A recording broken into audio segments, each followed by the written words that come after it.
Section 2. What is money? All right, my friends. Now that we have an introduction out of the way, we are ready to begin our journey. So the first question we want to be asking is, what is money? Where does it come from? How does it work? And equally as important, how can I make more of it? Let's break down each one of these questions. Money. Money can best be defined as a unit of value that can be exchanged, a medium of exchange for those who want to keep it simple. Money also is a physical, tangible object, and it's worth something. So back before we as a people used regular money, we often traded spice, gold, and silver for goods and services. This was the earliest form of money and has since evolved to what we use today. Today, we use paper-backed money, also known as fiat. Paper-based money, like the United States dollar, the European euro, or the Japanese yen, and fiat are often interchangeable and used as such. What gives money value? Remember, money is a tangible physical object, so its scarcity is going to dictate its value. The law of supply and demand is what dictates the value of an asset. However, sometimes money can be given value simply by a word of the issuing body, but we'll talk about more about that later. How is money created?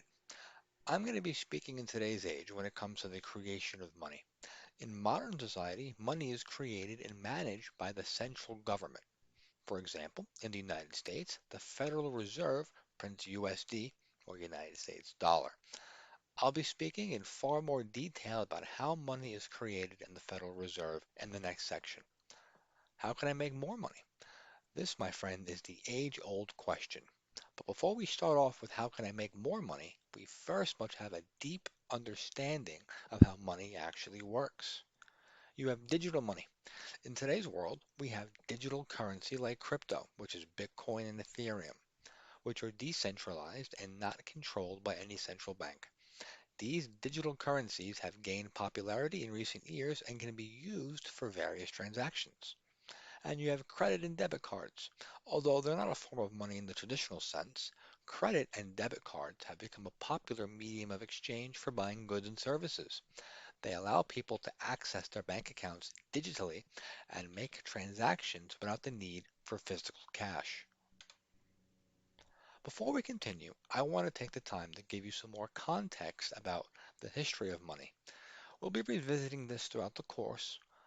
Before we had banks and paper money, people used a system called bartering. You have what I need, I have what you need. Let's trade. This type of system somewhat worked. Sometimes it wasn't easy finding someone who would trade with you. So the way that was resolved was the use of coins and paper. This eliminated a lot of issues within the young financial world.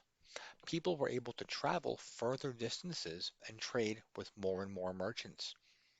It was great that traders and merchants were able to do all of this, but the question remained, what backed that paper and coin money? Was that the value behind them, given notes and coins so much power? Commodities, physical, tangible items that are high in demand, like spice, salts, gold, and silver, anything that was high in demand and that people needed. This type of money is called commodity money, and that is based on an actual physical good. Now, let's fast forward a few years into the future. The year is 1971, and American President Richard Nixon removes the United States dollar off of the gold standard. Now, what does that mean? When Nixon removed the United States dollar from the gold standard, he was telling the world, hey, the USD is no longer backed by gold. Instead, the United States dollar was backed solely by the word of the federal government. This is a major problem, and by the end of this course, you're going to see exactly what I mean by that.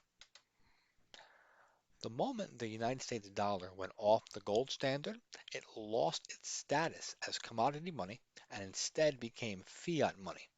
Fiat is Latin for let it be, and means the United States dollar is backed by the word of the federal government. This also means that you cannot trade your USD notes for physical gold and silver. If you look at a USD note prior to 1965, it'll say silver certification. Let's look at the note from 1935. What differences do you see?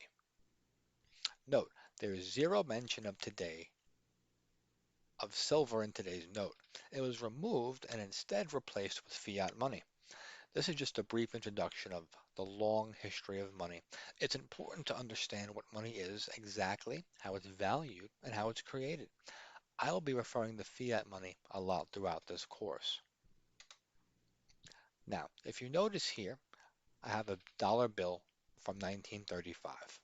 Immediately, what stands out on top is silver certification. Look at a dollar today. It's not going to say silver certification. This shows that the dollar has been taken off of the gold standard and is no longer considered commodity money.